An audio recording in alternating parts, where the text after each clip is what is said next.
عدل کی سرزمین۔ ایک دور تھا جب بادشاہ زمین کے خدا بنے پھرتے تھے۔ رعایا کی زندگی ان کے ایک اشارے کی مرہون منت ہوا کرتی تھی۔ لیکن اس ظلم کی دنیا میں ایک ایسی سلطنت بھی تھی جہاں انصاف زندہ تھا، قانون مقدس تھا اور بادشاہ خود قانون کے آگے جھکتا تھا۔ یہ سلطنت تھی نورستان اور بادشاہ تھا سلیمان بن فیروز، جسے عوام نے لقب دیا تھا انصاف کا بادشاہ۔ اس کی حکومت میں درختوں کے پتوں کی سرسراہٹ بھی ظلم کے خلاف گواہی دیتی تھی۔ لوگ کہتے تھے اگر کوئی شخص رات کو بازار میں سونا رکھ کر بھول جائے تو صبح ویسا ہی پڑا ملتا ہے۔ یہی تھا سلیمان کا نظام۔ بادشاہ سلیمان بچپن ہی سے اپنے والد فیروز بادشاہ سے سنجیدگی، دیانت اور عدل کا درس لیتا آیا تھا۔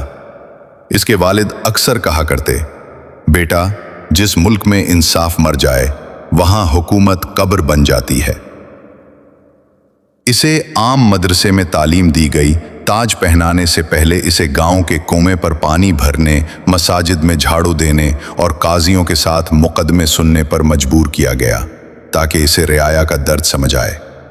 وہ نہ صرف بہادر سپاہی تھا بلکہ نرم دل قاضی بھی۔ اس کا دل ہر اس فریاد پر پگھل جاتا جو ظلم کی بو دیتی۔ سلیمان کا اکلوتا بیٹا شہزادہ ہارون نہایت ذہین، فصیح اللسان اور تیز دماغ نوجوان تھا، لیکن اس میں ایک خامی تھی، کبھی کبھار غرور آ جاتا۔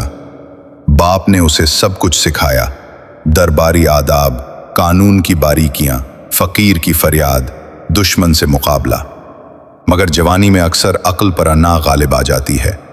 ایک دن جب شہزادہ ہارون اپنے گھوڑے پر بازار سے گزر رہا تھا، اچانک ایک لڑکا جمشید اس کے سامنے آ گیا۔ گھوڑا رکا اور شہزادے کا توازن بگڑ گیا۔ شہزادہ غصے سے دہاڑا، اندھے ہو، دیکھتے نہیں کہاں جا رہے ہو؟ جمشید گھبرا کر بولا، معاف کیجئے حضور، میں چکی سے آٹا لے جا رہا تھا، اچانک آ گیا۔ لیکن شہزادے کا غصہ کم نہ ہوا۔ اس نے لڑکے کو دھکا دیا اور ایک تھپڑ رسید کیا۔ تمام بازار ساکت ہو گیا۔ جمشید روتے ہوئے اپنے باپ استاد قاسم کے پاس پہنچا۔ قاسم شہر کا مشہور لوہار تھا۔ وہ سیدھا محل گیا۔ گیٹ پر محافظوں نے روکا، مگر جب اس نے بادشاہ سلیمان سے ملنے کی فریاد کی تو دروازہ کھول دیا گیا۔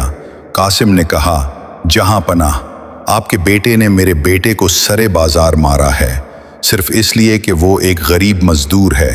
دربار میں خاموشی چھا گئی۔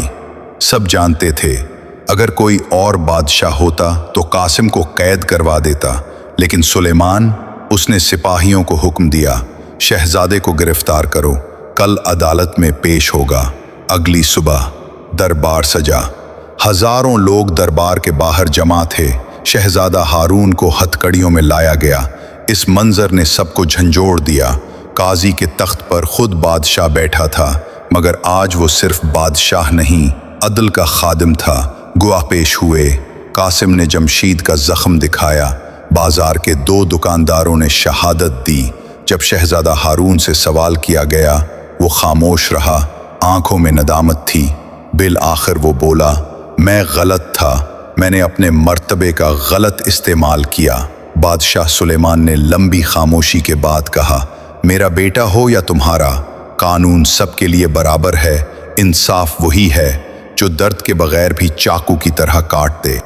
فیصلہ سنایا گیا، شہزادہ کو 3 دن قید عام میں رکھا جائے، بازار میں سب کے سامنے جمشید سے معافی مانگی جائے، لوہار قاسم کو 10 سونے کے سکے بطور تلافی دیے جائیں، شہزادے کو قیدی لباس میں شہر کے بازار سے گزارا جائے تاکہ ہر کوئی دیکھے کہ قانون سب کے لیے ہے۔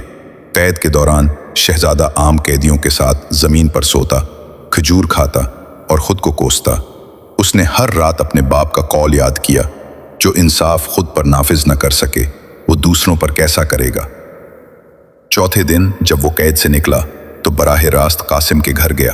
جمشید کے سامنے جھک کر بولا، مجھے معاف کرو، میں تم سے بڑا نہیں، صرف غلطی پر تھا۔ ان کو قاسم نے گلے لگا لیا اور کہا، تم بادشاہ کے بیٹے نہیں، اب عوام کے بیٹے بن گئے ہو۔ اس واقعے کے بعد شہزادہ ہارون نے اپنی زندگی بدل دی۔